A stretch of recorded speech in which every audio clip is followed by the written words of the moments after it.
कल हम लोग शिफ्ट वाला कर रहे थे लास्ट में, है ना, एपरेंट डेप्थ और नॉर्मल शिफ्ट जो होता है वो उस पे क्वेश्चंस कर रहे थे।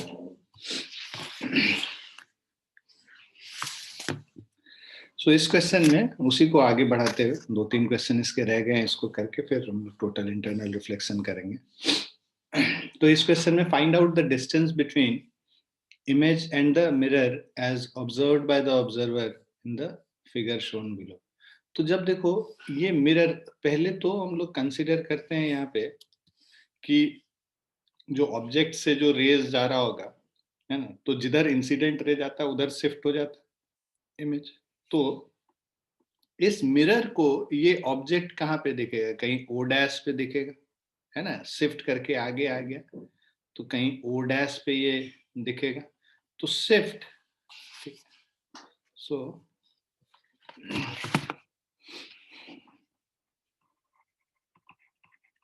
Shift is equal to T into 1 - 1 by mu, formula था हमारा।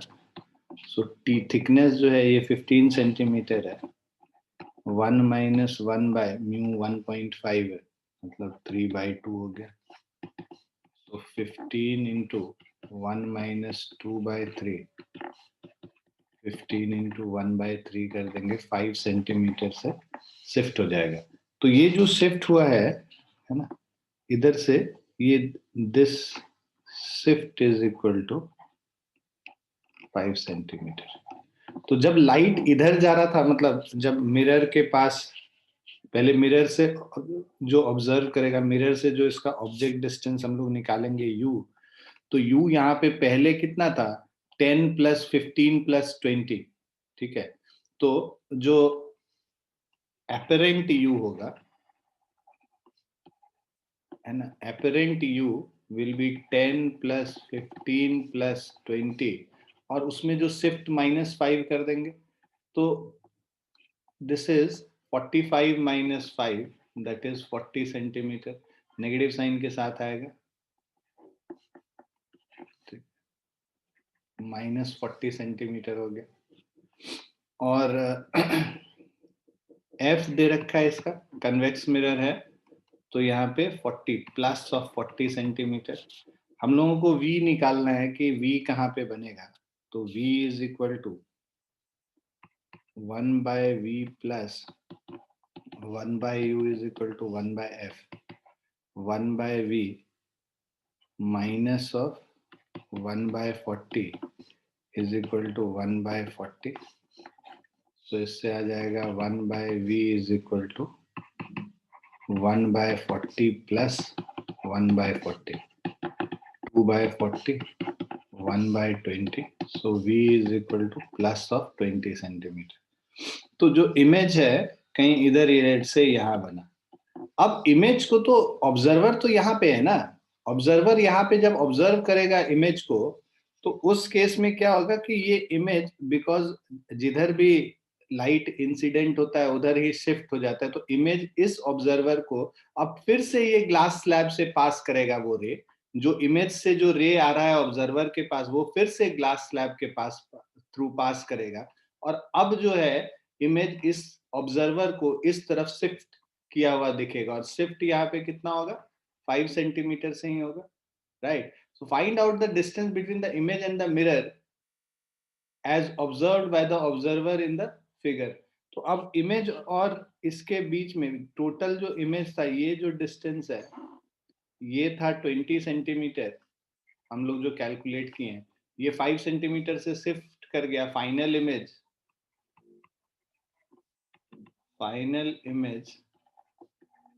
as observed by the observer is equal to is shifted again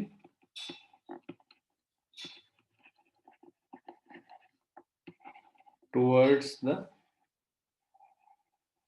observer by 5 centimeter. So distance of final image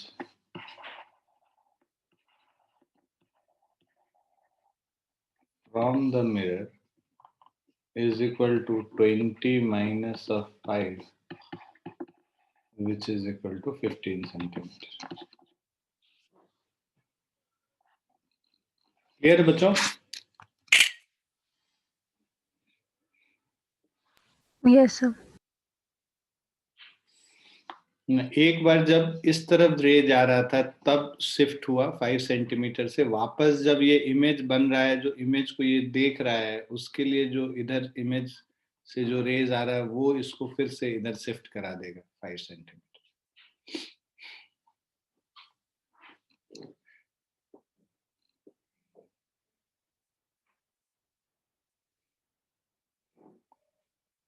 लिख लिया सभी ने?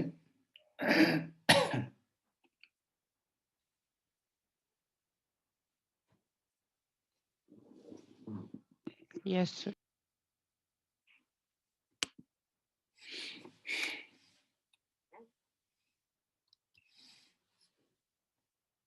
अब ये नेक्स्ट क्वेश्चन है, a mirror is made of plate glass mu 1.5 centimetre thick and silvered on the back. तो देखो यहाँ पे ना थिकनेस इस ग्लास का भी हम लोग कंसिडर कर रहे हैं। तो ये जो ग्लास है ना, ये ग्लास का थिकनेस 1 सेंटीमीटर है और उसके पीछे वाले सरफेस पे हमने सिल्वरिंग कर रखी है। तो ये जो थिकनेस है इधर, ये 1 सेंटीमीटर है और इसके पीछे वाले सरफेस में हम लोग ने सिल्वरिंग कर रखी है। A man is 50 centimetre from the front face of the mirror. ये वाले फेस से इस ऑब्जेक्ट का जो डिस्टेंस है, this is 50 centimetre. If he looks perpendicularly into it, यहाँ पे वो खड़े होके जब इधर देखता है, right, if he looks perpendicularly into the mirror, at what distance behind the front face of the mirror will his image appear to be? इस फ्रंट फेस से कितने डिस्टेंस पे उसको उसका इमेज दिखेगा? जब लाइट रे इधर ट्रेवल कर रहा है ना, तो मिरर के रेस्पेक्ट में ये ऑब्जेक्ट कितने डिस्टेंस से शिफ्ट हो गया वो हम लोग निकालेंगे। ठीक है, सो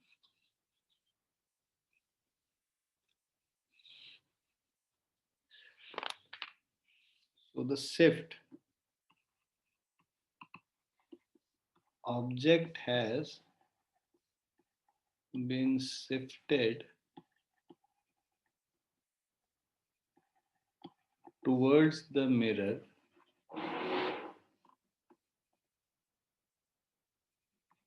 by t into 1 minus 1 by mu। तो जो shift is equal to T, thickness हमारा 1 सेंटीमीटर है स्लैब का, मतलब जो ग्लास का, तो 1 centimetre into 1 minus 1 by mu है 1.5, मतलब 3/2, 2/3, 1/3 हो जाएगा। सो 1/3 सेंटीमीटर से ये शिफ्ट कर गया। ठीक है, सो अब देखो ऑब्जेक्ट जो है, अब इसको ये थोड़ा सा 1/3 सेंटीमीटर इधर दिखेगा। So object O and image आई,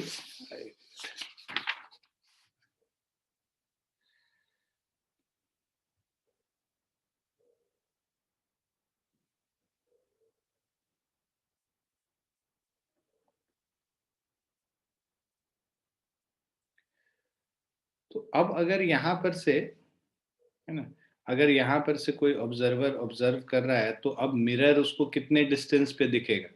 ठीक है, तो object has been shifted towards the mirror, मतलब जो शिफ्ट है, अब यहाँ पे ऑब्जर्वर बिकॉज यहाँ पे है तो उसको जो मिरर दिख रहा होगा, राइट, तो दूसरे इससे कर रहा है।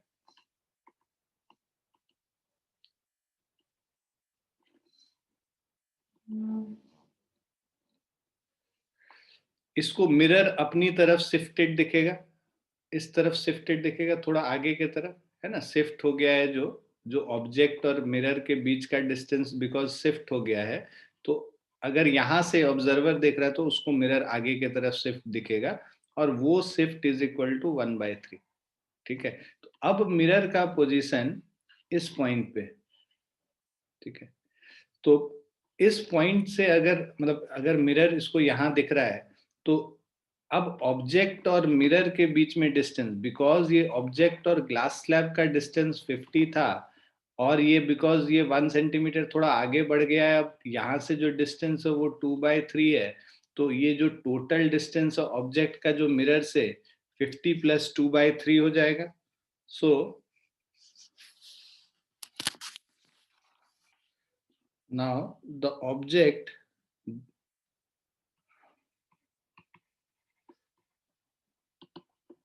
object distance is equal to 50 plus 2/3 centimetre.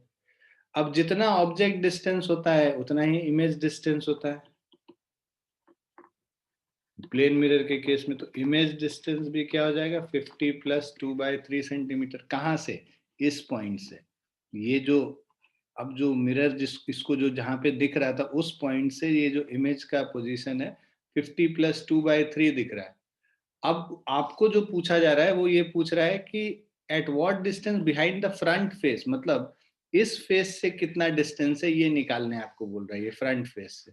तो यहां से डिस्टेंस 50 प्लस 2/3 है, यहां से यहां तक, और ये डिस्टेंस 2/3 है. तो आप क्या करोगे, 50 प्लस 2/3 में 2/3 ऐड कर दोगे तो आपको डिस्टेंस इस वाले front face of the glass slab से दिख जाएगा. तो वो जो डिस्टेंस है, distance of image from the front face 50 plus 2/3 plus of 2/3 कर देंगे. So this is equal to 51 plus 1/3, 51 1/3 basically in a centimeter. ठीक है बच्चों.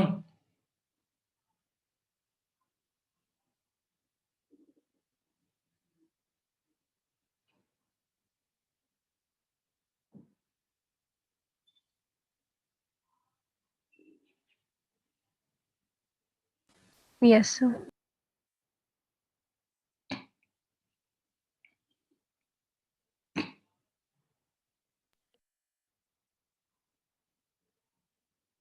जिस तरह से हम लोग समझ रहे थे वैसे भी समझा जा सकता है इस क्वेश्चन को. यहाँ पे डायग्राम ऐसा बना हुआ था इसीलिए वैसे कर रहे थे. अगर आप ये समझो कि ऑब्जेक्ट जैसे हम लोग लिख रहे थे ना कि इस, अगर हम लोग मिरर को नहीं शिफ्ट करते, हम मिरर यहीं पे रख रहे हैं, तो ऑब्जेक्ट जो है बिकॉज इधर शिफ्ट हो गया कितने डिस्टेंस से, 2/3 डिस्टेंस से, तो इस ऑब्जेक्ट का मिरर से जो डिस्टेंस होगा 50 प्लस 2/3 होगा. सॉरी 1/3 से शिफ्ट हुआ है, ये 1/3 से शिफ्ट हुआ है.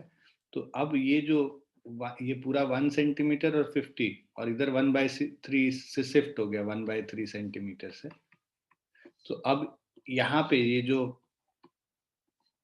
एपरेंट ऑब्जेक्ट है 50 प्लस 2/3 डिस्टेंस पे होगा इस मिरर से, तो इसका इमेज भी इस पॉइंट से 50 प्लस 2/3 पे होगा. अब जब ऑब्जर्वर वापस जब इमेज का जब इधर जा रहा होगा, जब रे इधर जा रहा होगा तो फर्दर इधर शिफ्ट हो गया होगा 1/3 से, राइट. तो फर्दर इधर 1/3 से शिफ्ट हो गया होगा. तो इस फ्रंट से अगर हम लोग देखते हैं तो फ्रंट से जो डिस्टेंस होगा वो कितना हो जाएगा, 50 प्लस 2/3 प्लस 1 माइनस 1/3. तो सेम चीज आ जाएगा यहाँ पे, 50 प्लस 2/3 ये 1 इसका थिकनेस, और ये जो इमेज है इधर शिफ्ट करेगा क्योंकि अब जब लाइट रे इधर से इधर जा रहा होगा तो 1/3 सेंटीमीटर फिर से शिफ्ट करेगा. तो 50 प्लस 2/3 प्लस 1 माइनस 1/3, जैसे पिछला क्वेश्चन किया था वैसे भी तुम इसको अप्रोच कर सकते हो. सेम आंसर आए. क्लियर है बच्चों? Yes, sir.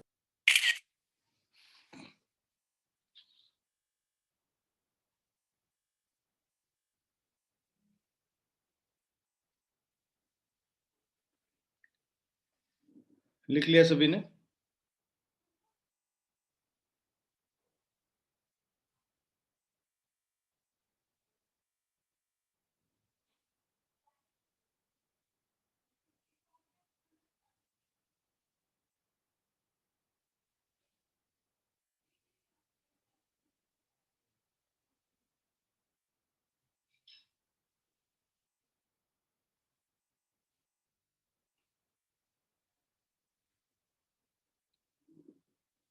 लिख लिया बच्चों? Yes.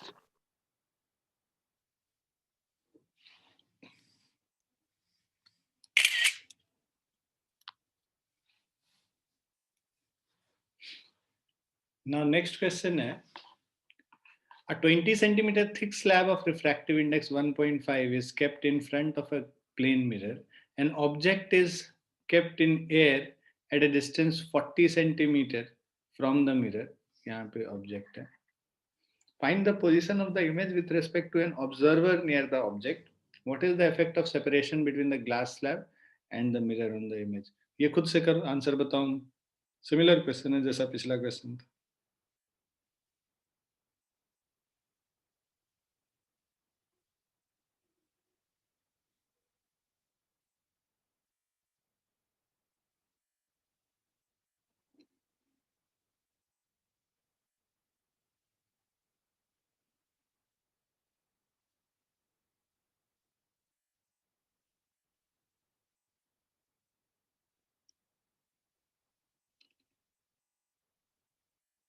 तुमको जो इमेज बताना है ना विथ रेस्पेक्ट टू ऑब्जर्वर, वो मिरर से मेजर करना है. ठीक है. Find the position of image with respect to an observer near the object, मतलब observer is near the object from the mirror.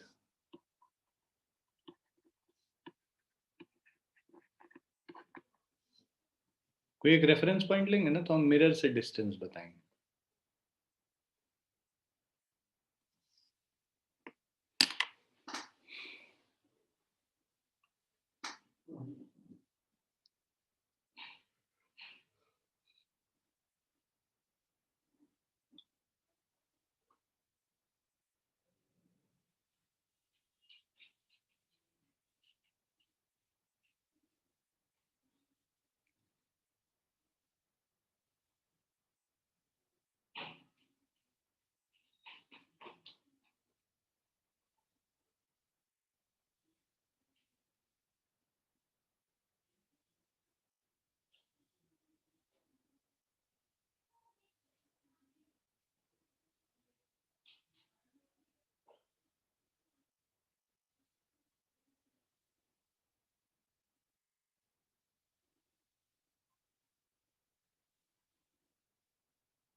Sir 80/3 है क्या?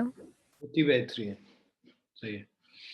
देखो 20 centimetre thick glass slab of refractive index 1.5, so mu is equal to 3/2, और ये इसका जो thickness है वो 20 सेंटीमीटर हो गया. An object is kept in air at a distance 40 centimetre from the mirror. तो यहाँ से जो ऑब्जेक्ट का डिस्टेंस है ये 40 सेंटीमीटर है. Find the position of image with respect to an observer near the object. तो पहले तो ऑब्जेक्ट, ठीक है, तो पहले जो शिफ्ट है वो निकालो. Shift is equal to t into 1 minus 1 by mu. So this is thickness at 20 centimeter, 1 minus 1 by mu, 3 by 2. तो 1 minus 2 by 3, 1 by 3 हो गया. 20 by 3 सेंटीमीटर से शिफ्ट हो रहा है. अब ये 20 by 3 सेंटीमीटर से शिफ्ट हो रहा है. आप ये देखो कि जो distance of object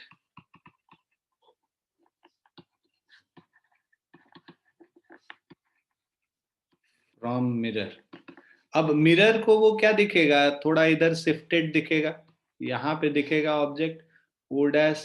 So distance of object from mirror will be equal to 40 minus 20 by 3. 120 minus 20, 100 by 3 centimetre पे दिखेगा. ठीक है. Now the image formed from mirror will also be at a distance. Image formed will be equal to 100 by 3 centimeter from the mirror. अब वो observer को देखने के लिए फिर से लाइट रे इधर जब आएगा तो दोबारा इससे क्रॉस करेगा तो ये फर्दर इस तरफ शिफ्ट हो जाएगा. और वो कितने से शिफ्ट हो जाएगा, 100 by 3 centimetre minus of 20 by 3. So which is equal to 80 by 3 centimetre पे उसको इमेज दिखेगा finally. Is it clear? Yes, sir. Urjit,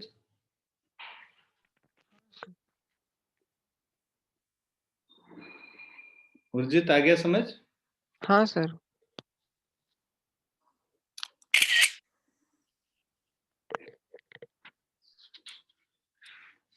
ये दोनों क्वेश्चन करने की जरूरत नहीं है, सिमिलर टाइप के.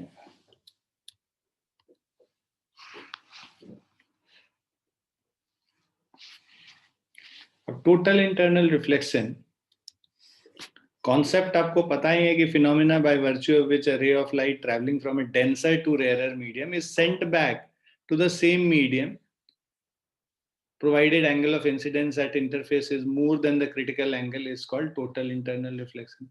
तो यहाँ पे 3 केसेस लिया हुआ है, 1, 2 और तीसरा केस. पहले जो लाइट रे जाके, ये नॉर्मल है n डैश, तो पहले जब लाइट रे आई डैश जो मिरर, ये सॉरी जो बाउंड्री है उस पे जाके हिट करेगा तो एंगल ऑफ इंसिडेंस जब क्रिटिकल एंगल से लेस है तो नॉर्मल रिफ्रैक्शन होता है.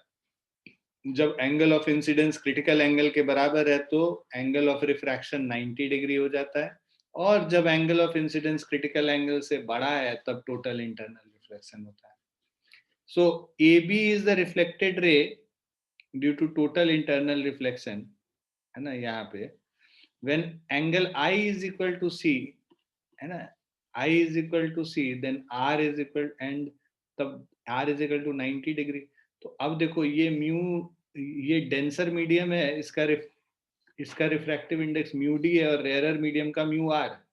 तो तुम क्या लिखोगे, mu D into sine I या sine C is equal to mu R into sine 90 degree.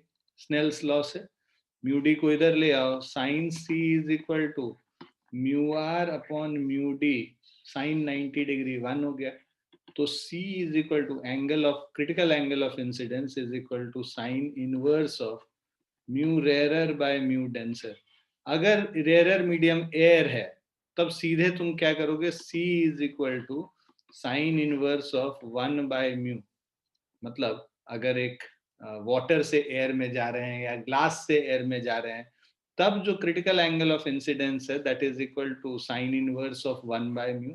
ऐसे in general sine inverse mu R upon mu denser, mu rarer upon mu denser. Clear है बच्चों? Yes, sir. अब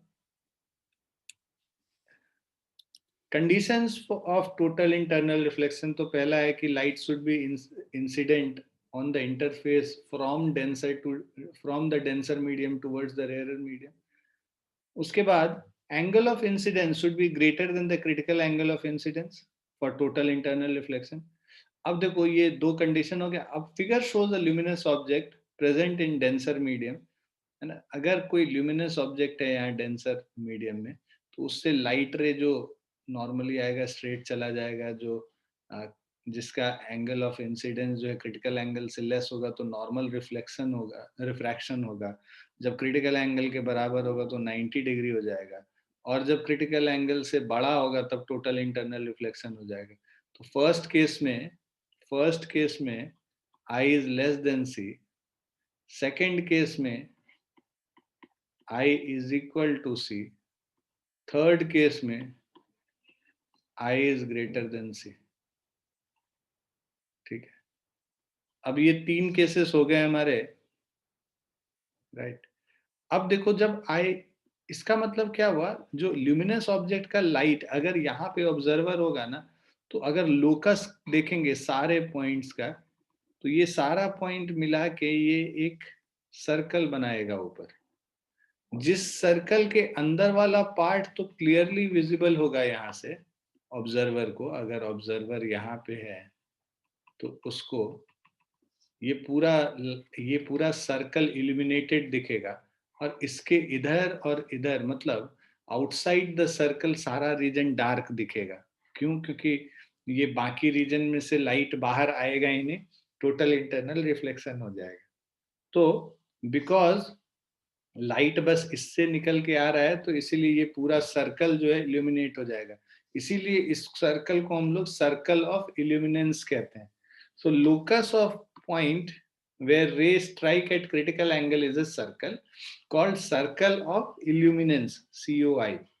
All light rays striking inside the circle of illuminance get refracted in the rarer medium, and if an observer is in rarer medium, he will see light coming out only from within the circle. तो अगर हम लोग का ये जो rarer medium में observer है, तो उसको लाइट बस इस सर्कल के अंदर से बाहर आता दिखेगा. Now if a circular opaque plate covers the circle of illuminance, इसके ऊपर अगर हमने कोई प्लेट रख दिया तब फिर कुछ भी नहीं दिखा. No light will get refracted in rarer medium. So no light will get refracted in rarer medium, and then the object cannot be seen from the rarer medium. ठीक है, और radius of circle of illuminance can be easily found. हम लोग उस radius को आराम से निकाल सकते हैं. कैसे निकाल सकते हैं कि ये क्रिटिकल एंगल ऑफ इंसिडेंस है, ये भी हमारा क्रिटिकल एंगल ऑफ इंसिडेंस हो जाएगा C, है ना. तो this is basically alternate interior angles, right. तो ये क्रिटिकल एंगल ऑफ इंसिडेंस हो गया C, ये हमारा रेडियस है R, और ये है H. तो हम लोग को क्या मिलेगा, R अपॉन H is equal to tan of C. ठीक है, तो उसके बाद अगर हम लोग को R निकालना है, R is equal to H tan C निकल जाएगा. क्लियर है बच्चों?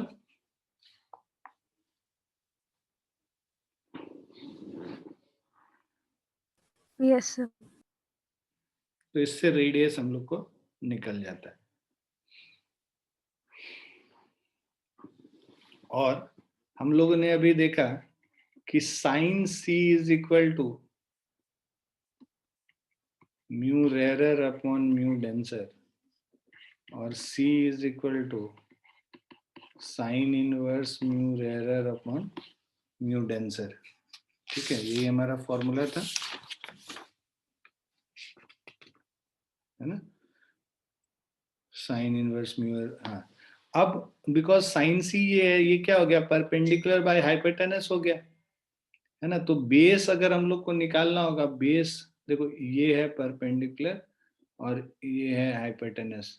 अब बेस मतलब अगर हम लोग बेस निकालेंगे मतलब tan c अगर हम लोग को निकालना है, tan c क्या हो जाएगा, perpendicular mu R upon base is root under mu D square minus mu R square. ठीक है, और इसको यहाँ पे सब्स्टिट्यूट कर दोगे तो r is equal to h times mu R divided by root under mu D square minus mu R square.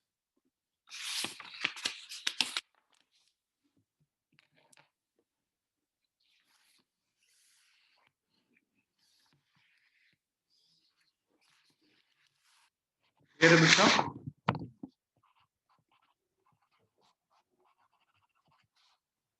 इसको लिख लो, है नहीं ये लिखा हुआ, एक क्वेश्चन है जहाँ पे हम लोग इसको यूज करेंगे बेसिकली, इसीलिए लिख लोगे तो ज्यादा आसानी से फिर बाद में तुमको ध्यान रहेगा कि क्या किया था हमने इसमें।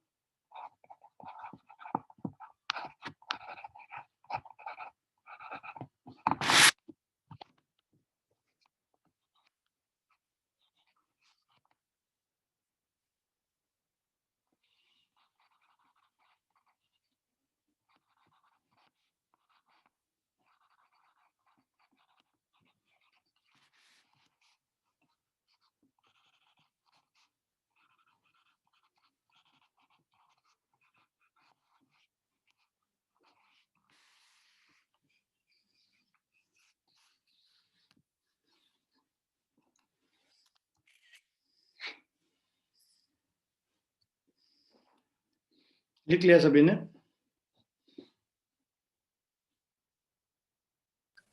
Yes, sir. Yes, sir.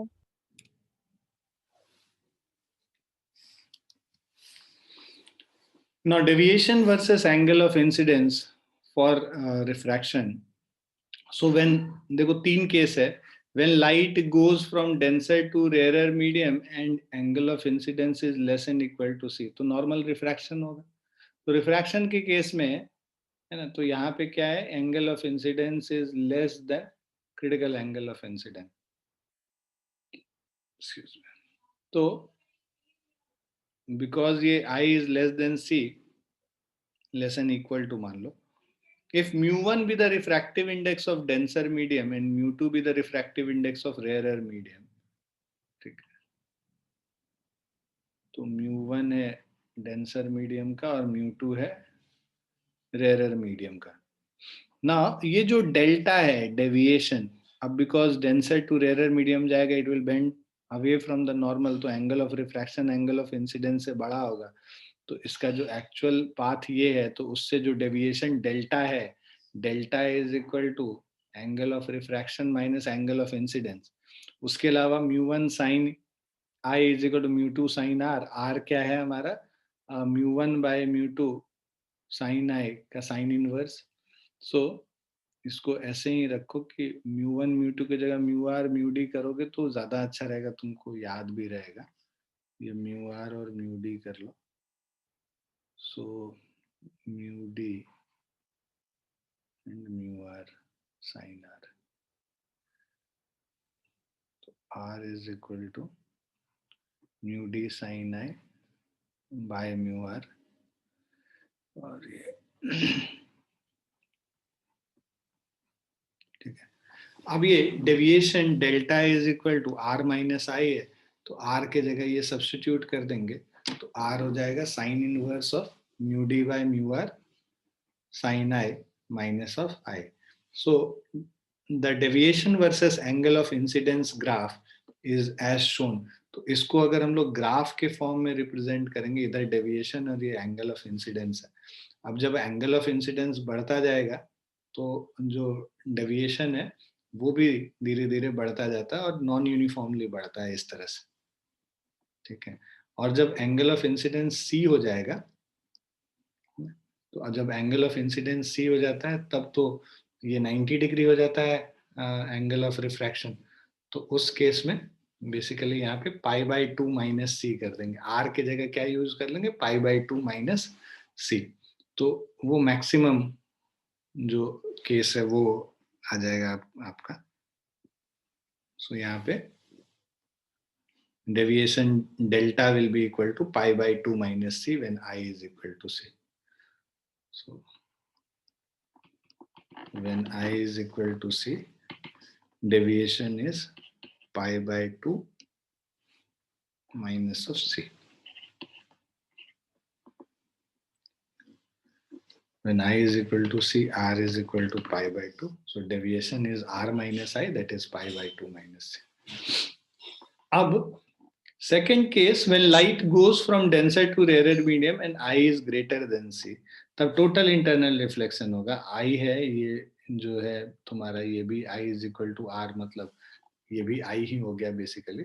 तो अगर तुमको डेविएशन डेल्टा निकालना है, इसका actual path, delta is equal to 180 minus 2i हो गया इस केस में. ठीक है. So delta is equal to pi minus 2i. ठीक है. So as the ray gets total internally reflected. Now deviation versus angle of incidence graph is as follows.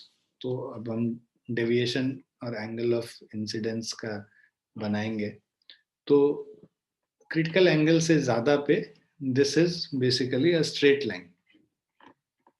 So this is basically a straight line. Critical angle पे जो होगा deviation, that is pi minus 2c. अब यहाँ पे देखो, ये पाई by 2 minus सी यहाँ maximum था, यहाँ पाई माइनस 2c है. तो जब हम लोग इन दोनों को कंबाइन कर देते हैं 0 से लेके पाई बाई 2 तक, अगर हम लोग ये डेविएशन देखते हैं, एंगल ऑफ इंसिडेंस 0 से पाई बाई 2 है, तो उस केस में देखो 0 से लेके पाई बाई 2 माइनस 6, मतलब आई इज इक्वल टू सी तक, तो ये डेविएशन का ग्राफ हो गया. और आई ग्रेटर देन सी पे यहाँ से इधर.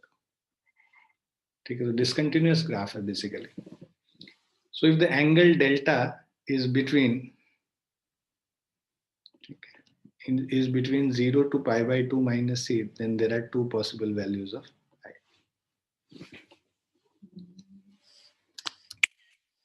ये ग्राफ समझ में आ गया आप लोग को? Yes, sir.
ठीक है. अभी यही लाइट जब रेयर टू डेंसर मीडियम पे जाता है, तो उस केस में जो डेविएशन होगा, ठीक है,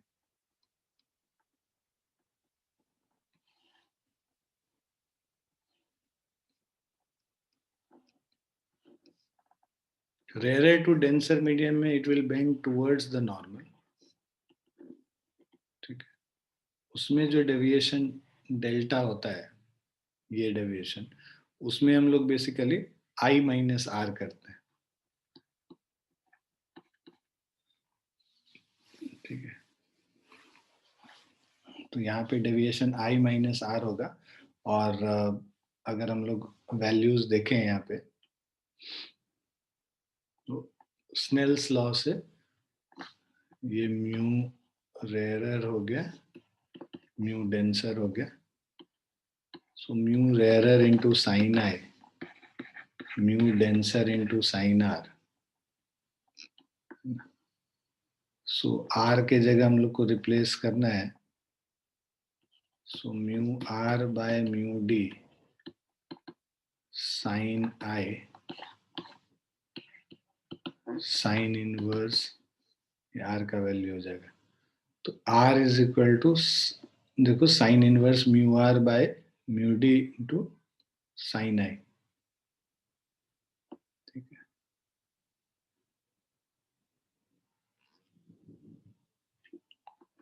अब हम लोग का जो डेविएशन है delta is equal to I minus R हो जाएगा. So this is I minus sine inverse of mu R mu D sine I. ये हमारा डेविएशन हो गया 90 डिग्री पे. मतलब ये जो पाई बाई 2 है, पाई बाई 2 पे ये क्या है, साइन आई, मतलब आई पाई बाई 2 कर लोगे तो ये 1 हो गया और ये यहाँ पे पाई बाई 2 हो जाएगा. तो at I is equal to pi by 2 deviation is equal to pi by 2 minus sine inverse mu R by mu D, जो कि यहाँ पे आपको दिख रहा है. ठीक है. और इसमें जो पूरा ग्राफ है इस तरह से कर्व होता है.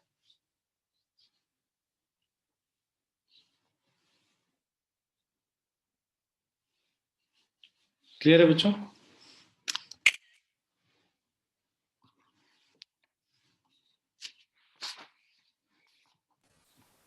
Yes, sir.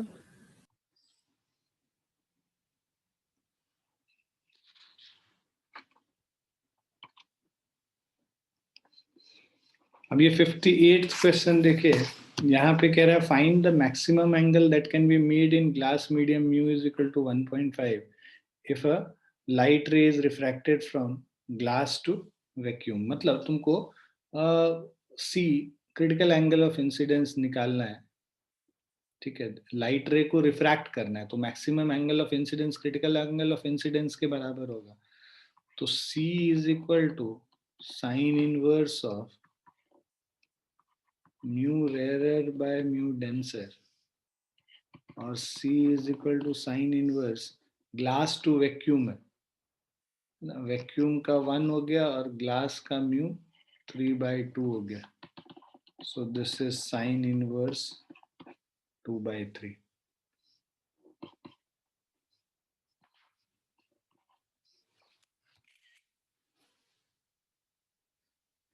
क्लियर है बच्चों?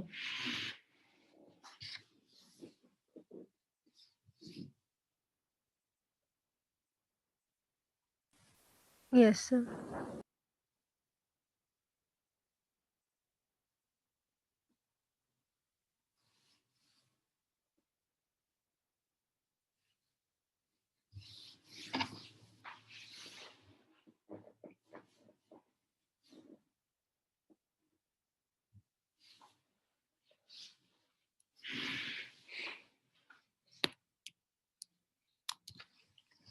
नेक्स्ट क्वेश्चन है ray of light from a denser medium strikes a rarer medium at an angle of incidence I. तो रे ऑफ लाइट है, it is going from this denser medium towards the rarer medium, strikes the rarer medium at an angle of incidence I. Now if the reflected and the refracted rays are mutually perpendicular to each other, तो ये जो refracted रे है और reflected ray है ये these are mutually perpendicular, इसके बीच में एंगल 90 डिग्री है. तो ये अगर रिफ्लेक्टेड रे है तो एंगल ऑफ इंसिडेंस है, ये एंगल ऑफ रिफ्लेक्शन भी एंगल ऑफ इंसिडेंस के बराबर होगा, आई के बराबर होगा. ये एंगल ऑफ रिफ्रैक्शन हो गया आर और ये 90 डिग्री तुमको क्वेश्चन में दे रखा है. What is the value of the critical angle? हम लोग को क्रिटिकल एंगल का वैल्यू निकालने के लिए बोला है. सो पहले from Snell's law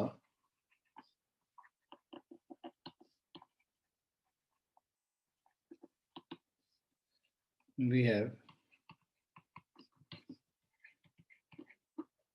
sin I by sin R is equal to mu rarer by mu denser. So this will give you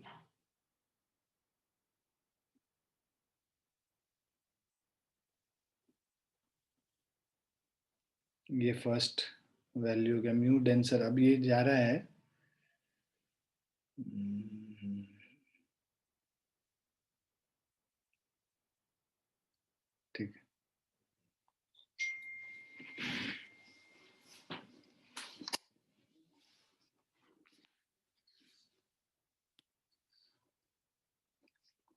उसके अलावा इस क्वेश्चन में क्या दे रखा है, ये देखो I प्लस आर, अगर हम लोग इसको समझें, angle of incidence plus angle of refraction plus of 90 degree is equal to total 180 degree. So इससे आ जाएगा R is equal to 180 minus 90 minus I which is equal to 90 minus I। अब हम लोग सब्स्टिट्यूट कर देते हैं इसको फर्स्ट इक्वेशन में, तो हमारा हो जाएगा sine I by sine R। Sine R क्या है, साइन 90 माइनस I हो गया, is equal to mu rare upon mu denser, cross multiply करेंगे sine I into mu denser is equal to mu R into sine 90 minus I हमारा cos I हो जाएगा।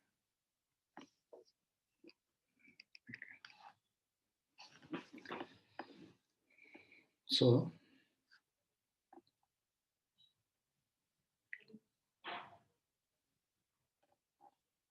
mu denser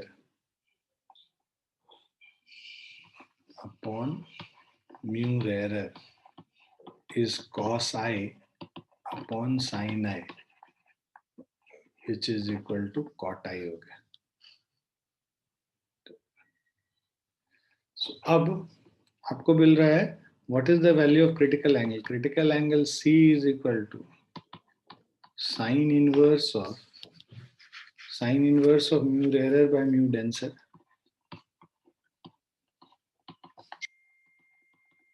sin inverse of mu rarer by mu denser means tan I हो जाएगा, है ना, cot I का reciprocal tan I हो जाएगा, तो sin inverse of tan I, this is the value of critical angle of incidence। C is equal to sin inverse of tan I।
लिख लिया बच्चों?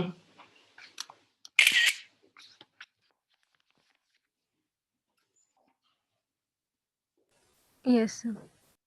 Yes, sir.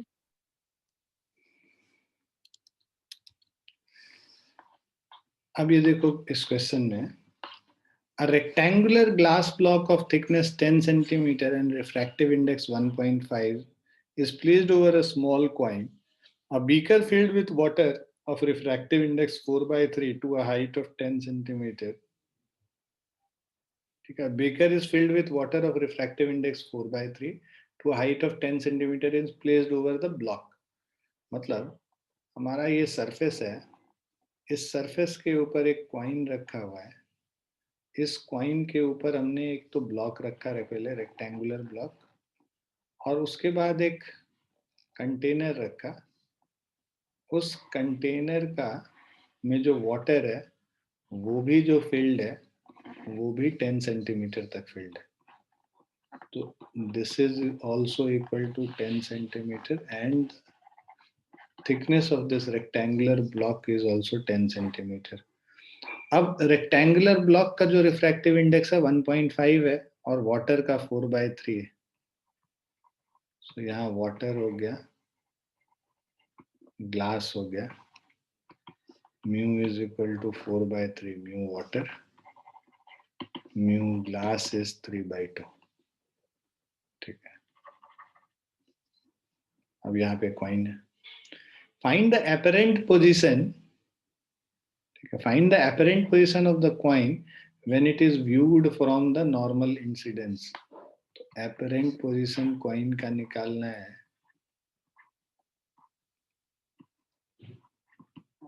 ठीक है.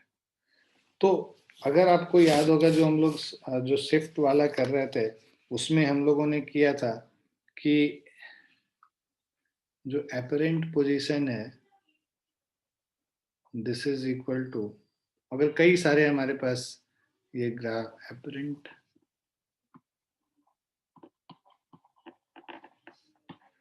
apparent position of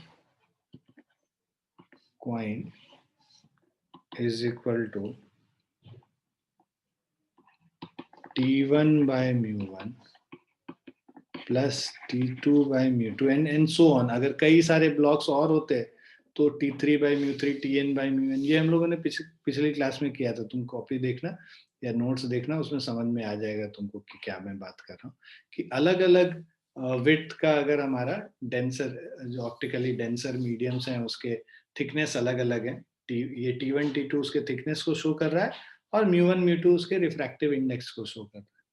तो ये एपरेंट पोजीशन होता है इस कॉइन का. अगर ऑब्जर्वर यहाँ से ऑब्जर्व कर रहा है, ठीक है, if the observer is observing from the top, he will observe the coin raised by some amount and the apparent position of that coin will be T1 by mu1 plus T2 by mu2. और actual position क्या होगा? T1 plus T2, है ना. उसी से हम लोग जो कॉम्बिनेशन का रिफ्रैक्टिव इंडेक्स भी निकालते थे. खैर anyways, T1 by mu1 is 10 by, right, 10 by 4/3 plus, so 10 by 3/2 plus 10 by 4/3. So this is 20/3, 30/4. 2 से डिवाइड करोगे तो ये 15/2 हो जाएगा. So this is 20/3 plus 15/2. LCM हो गया 6, 3 2s are 40, 2 3s are 45. So this is equal to 85/6. So apparent position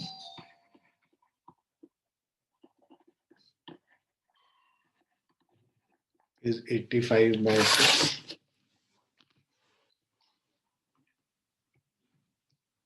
41.16 centimeter. Sorry, 14.2 centimeter.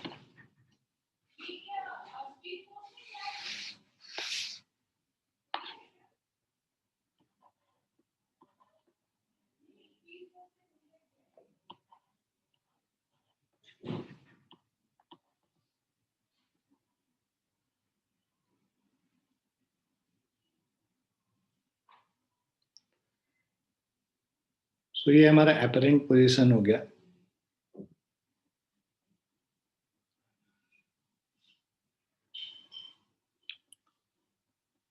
पहला case में यही करना था हमें. Find the apparent position of the coin when it is viewed from a normal incidence, draw a neat ray diagram. तो अगर इसका रे डायग्राम बनाएंगे तो पहले इधर से जो लाइट रे आ रहा है वो थोड़ा सा रिफ्रैक्ट करेगा यहाँ, ठीक है, और यहाँ पे ये फर्दर रिफ्रैक्शन हो जाएगा, है ना, डेंसर टू रेयरर, और फिर से यहाँ डेंसर टू रेयरर. तो it will bend, both will bend away from the normal only. ठीक है. तो ये इस तरह से ग्राफ बनेगा. अब आपको कह रहा है if the I slowly moved away from the normal, धीरे धीरे हम इसको इधर शिफ्ट कर रहे हैं आई को, तो at a certain position the coin is found to disappear due to total internal reflection. ठीक है, एक ऐसा पोजीशन आएगा जहां पे कॉइन डिसअपियर कर जाएगा टोटल इंटरनल रिफ्लेक्शन की वजह से। Eight which surface does this happen and why? तो एक तो किस सरफेस पे अकर करेगा और क्यों ऐसा अकर करेगा कि उस सरफेस पे पहले हो रहा है। तो बेसिकली कि टोटल इंटरनल रिफ्लेक्शन पहले यहां अकर करेगा कि यहां अकर करेगा, ये निकालना है। तो देखो क्रिटिकल एंगल ऑफ इंसिडेंस दोनों बाउंड्री पे निकाल लो। सो एट ग्लास वाटर इंटरफेस, तो पहले हम ग्लास और वाटर का इंटरफेस निकालते हैं। तो at glass water interface your critical angle of incidence C is equal to sine inverse mu rarer by mu denser. So this is sine inverse mu rarer यहाँ 4/3 divided by 3/2. So this is sine inverse of 8/9, which is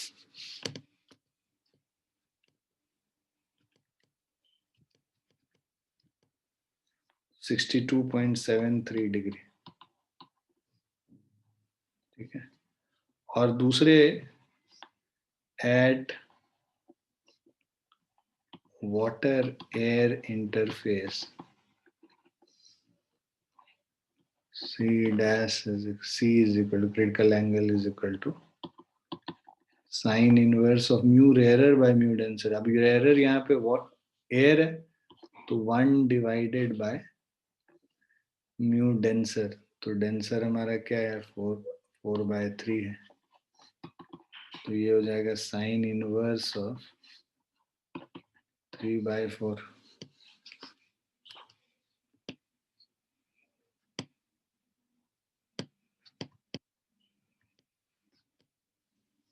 degree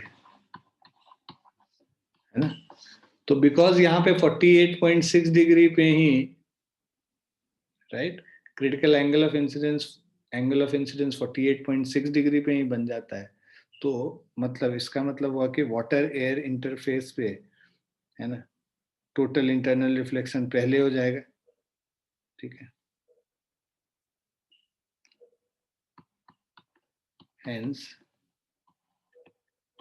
total internal reflection takes place earlier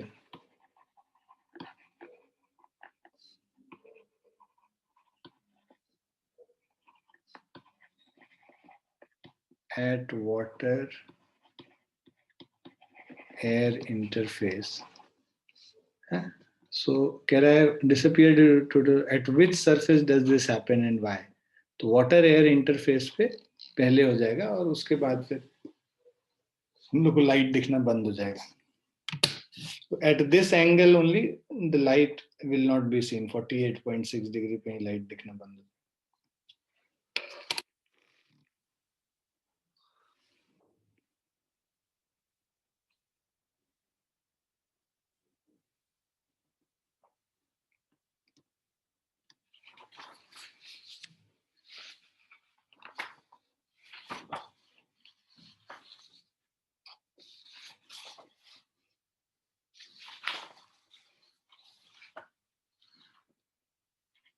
ठीक है बच्चों, will stop here. ठीक है, इसके आगे हम लोग नेक्स्ट क्लास में करेंगे। आप टोटल इंटरनल रिफ्लेक्शन तक कर सकते हैं। आप लोग सबके पास हमारा स्टडी मटेरियल है, तो उसमें से आप क्वेश्चंस क्या करोगे, पेज नंबर 86 पे टॉपिक वाइज क्वेश्चन दिया हुआ है स्टडी मटेरियल में, रे ऑप्टिक्स वाले में, है ना। तो उसमें से क्वेश्चंस आप कर सकते हैं, या कि हम आपको भेज देंगे क्वेश्चंस। ठीक है, I will send you questions, this is from another book, you don't have this book. तो मैं इसके क्वेश्चंस और आंसर्स आपको भेज दूंगा प्रैक्टिस के लिए। ठीक है, ये आपका होमवर्क रहेगा। ठीक है बच्चों, Yes, sir. चलिए बाय और Bye and take care.